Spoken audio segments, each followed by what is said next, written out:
kita. Potensi pecah belah ini ada, dan ini kan sudah dilakukan oleh Bahlil dan oleh Tito. Ini berpotensi menimbulkan polarisasi politik lokal juga. 2030 Indonesia terancam bubar seperti yang Prabowo kemukakan kalau politik dinasti Jokowi tidak dihentikan. Kita sudah bikin kajian-kajian di mana Republik Indonesia sudah dinyatakan tidak ada lagi tahun 2030.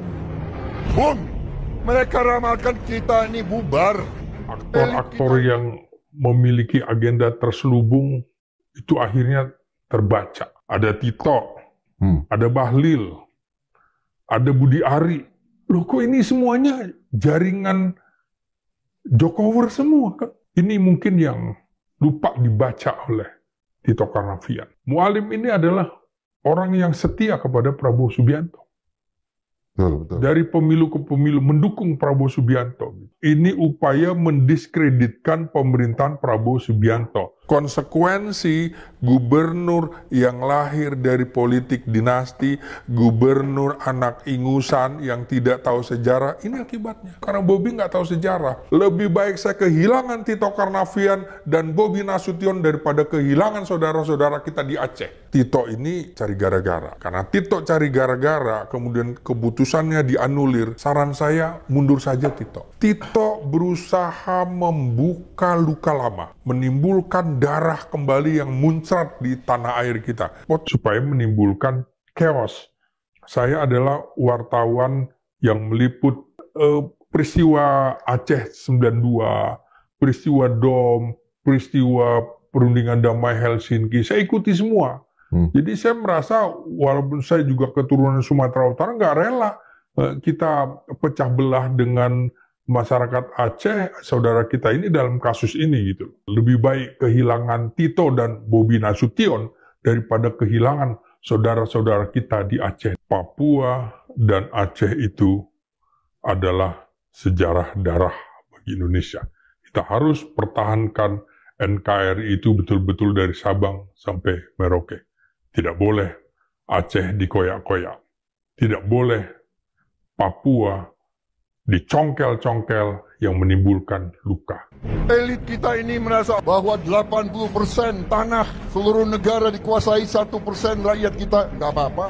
Bahwa hampir seluruh aset dikuasai 1%, nggak apa-apa. Bahwa sebagian besar kekayaan kita diambil ke luar negeri, tidak tinggal di Indonesia, tidak apa-apa. Ini yang merusak bangsa kita, saudara-saudara sekalian. Lama-lama makin nampak ya, Pak Prabowo itu seakan mempecundangi Pak Jokowi. Dalam masalah apapun yang muncul, Jokowi selalu kebagian yang disalahkan oleh publik. Pada akhirnya, power Jokowi akan melemah seiring berjalannya waktu. Semakin kesal Prabowo dengan ulah menteri peninggalan Jokowi, semakin melemah power Jokowi atas Prabowo. Prabowo mungkin sekarang masih ragu, segan atau mungkin takut. Tapi bisa saja ini adalah langkah yang diperhitungkan dengan sangat hati-hati. Tidak terbantahkan bahwa Mendagri Tito Karnavian itu sejak menjadi Kapolda Papua, kemudian ditarik menjadi elit di pusat di Mabes Polri, hingga menjadi Kapolri, jauh melampaui senior-seniornya. Maka persepsi publik dia adalah bagian dari Joko Widodo. Ya. Orang juga tahu siapa Bobi Nasution itu, menantunya Jokowi. Simak pernyataan Bobi Nasution. Kami akan serahkan pemerintah pusat. Kami akan mengajak berkolaborasi. Tidak ada pernyataan bahwa kami menolak wilayah itu menjadi bagian Sumatera Utara. Nggak ada. Artinya dia punya niat. Dia punya niat ingin memiliki. Artinya dia punya niat ingin memiliki. Bahwa ada cawe-cawe Jokowi dalam sengketa 4 pulau itu. Sehingga walaupun sudah diputuskan oleh Presiden Prabowo dan mestinya sudah selesai ya, namun publik nampaknya masih geram terhadap Bobi Nasution, Mendagri Tito, dan Jokowi Ini bisa dilihat dari ramainya para netizen menyerbu Bobi dan Tito di media sosial. Bahlil disebut menyangkal menerbitkan izin penambangan nikel di Raja Ampat. Padahal dia yang menerbitkan izin itu saat menjabat sebagai Menteri Investasi merangkap Ketua Satuan Tugas Penataan Penggunaan Lahan dan Penataan Investasi. Aceh itu saudara kita, sesama muslim, sesama anak bangsa. Kalau ini berdarah-darah seperti apa? Saya juga liputan ke Aceh mengedepankan namanya jurnalisme damai daripada berdarah-darah. Ini kan bisa menimbulkan luka yang mendalam, anak cucu menjadi benci terhadap pemerintah pusat. Ini nggak boleh terjadi. Jadi seharusnya kalau gubernurnya tahu sejarah, kalau menterinya tahu sejarah, nggak mungkin. Wacana Indonesia bubar yang diucap Prabowo beberapa tahun yang lalu diwacanakan benar oleh seorang pengamat politik. Hal itu dikarenakan oleh dinasti Jokowi yang terlihat dari para menteri titipan Jokowi yang saat ini kerap bikin blunder seperti Bahlil dengan Raja Ampat, Tito dengan Pulau Empat Aceh, dan Budi Ari dengan Judol. Fakta ini bisa jadi alasan kuat jika Jokowi lewat para utusannya di kabinet Prabowo yang merongrong NKRI, ujarnya.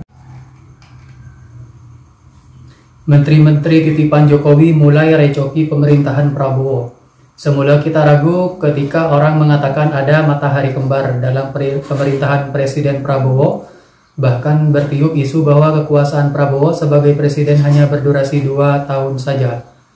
Isu matahari kembar itu bertiup terus diiringi atraksi mantan Presiden Jokowi yang tampak tidak berhenti mendongkrak popularitasnya dengan melakukan perjalanan keliling sembari bagi-bagi hadiah. Bahkan ada pengerahan massa besar-besaran untuk sowan di kediamannya di Solo agar ia tetap dikenang.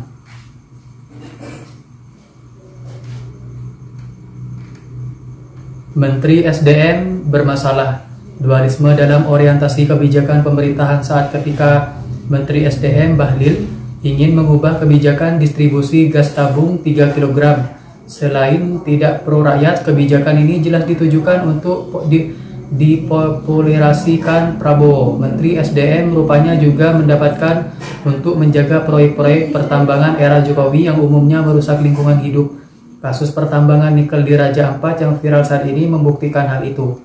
Dibentuknya BOPN, sementara secara makroekonomi ancaman terbesar saat ini adalah pertarungan dalam penerimaan dan pembelanjaan negara.